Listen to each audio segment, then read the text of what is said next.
Assalamualaikum warahmatullahi wabarakatuh. Selamat pagi semuanya. Aman? Aman, sehat? Aman.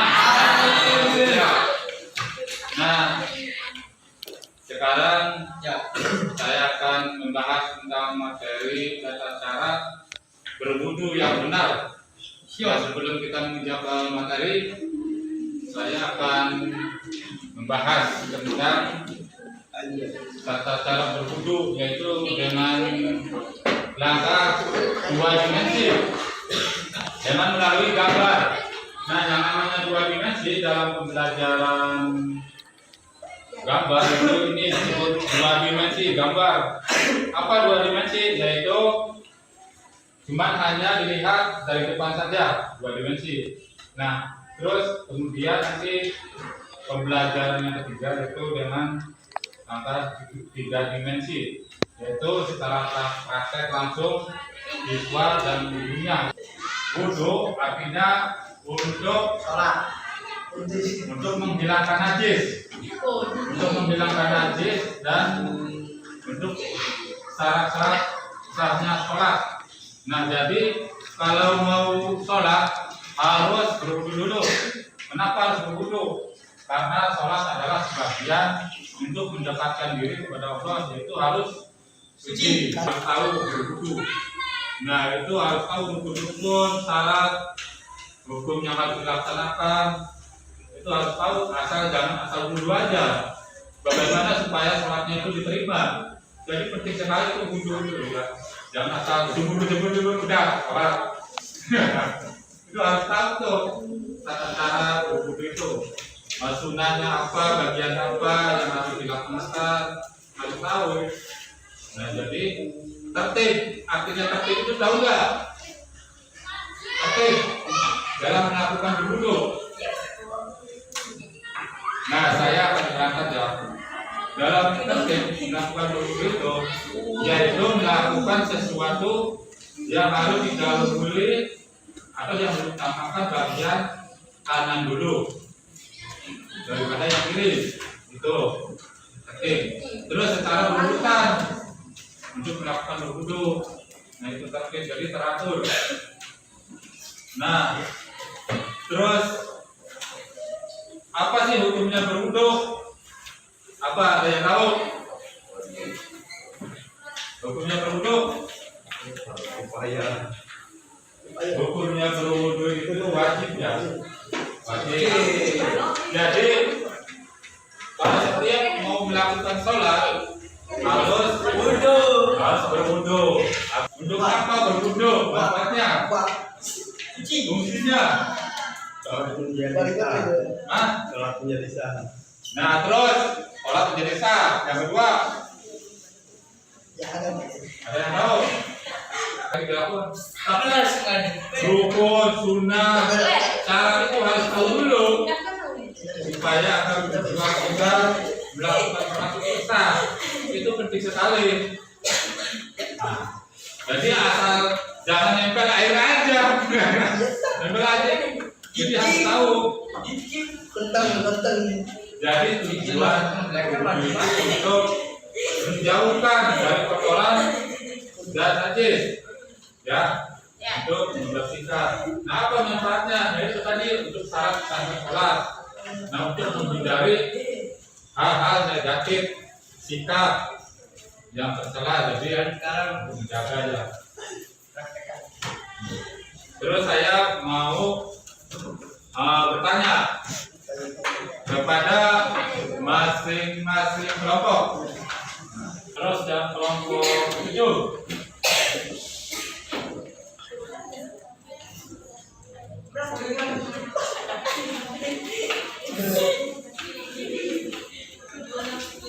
Oke. Kelompok yang ketiga.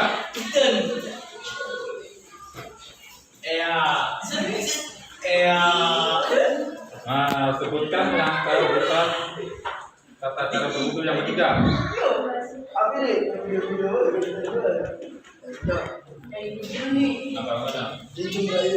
Oh.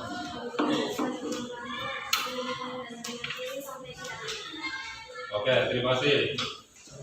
Terus kelompok yang selanjutnya.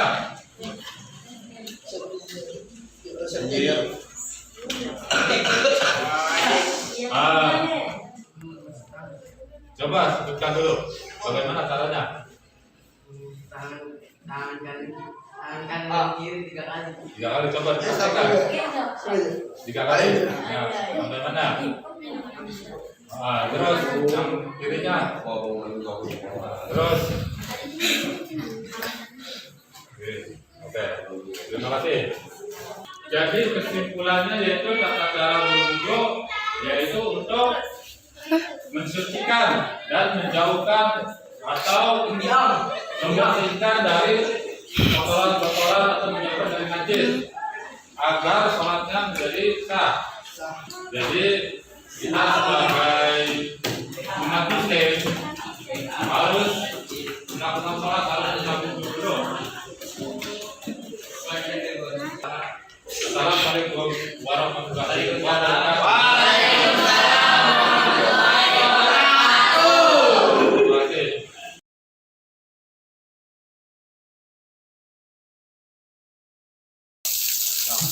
Coba praktekkan tata cara berwudu yang benar secara berurutan.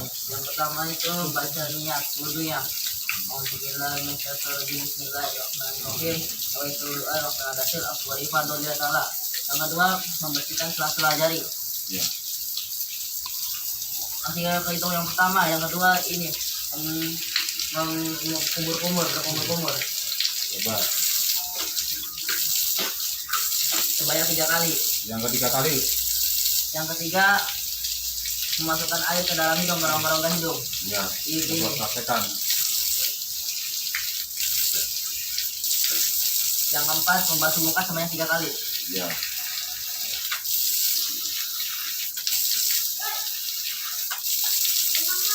Yang keempat membasuh tangan kedua tangan sebanyak 3 kali sampai siku. Sampai siku. Coba praktekkan.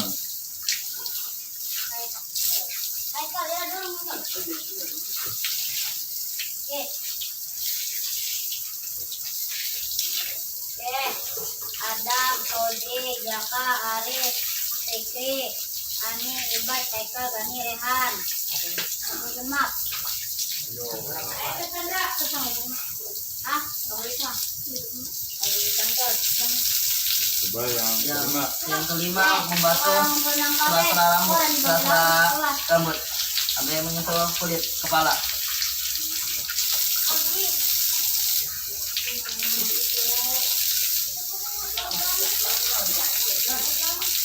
Yang keenam membasuh kedua telinga. Terus.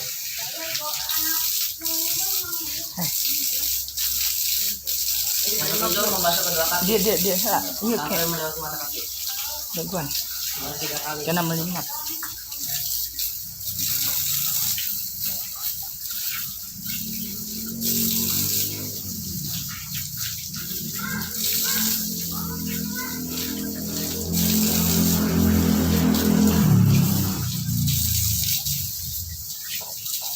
Dan yang terakhir tertib sembari melakukan doa sesudah wudhu. Ya. Tertib itu apa artinya? Tertib itu secara urut-urut. Oke. Terima kasih.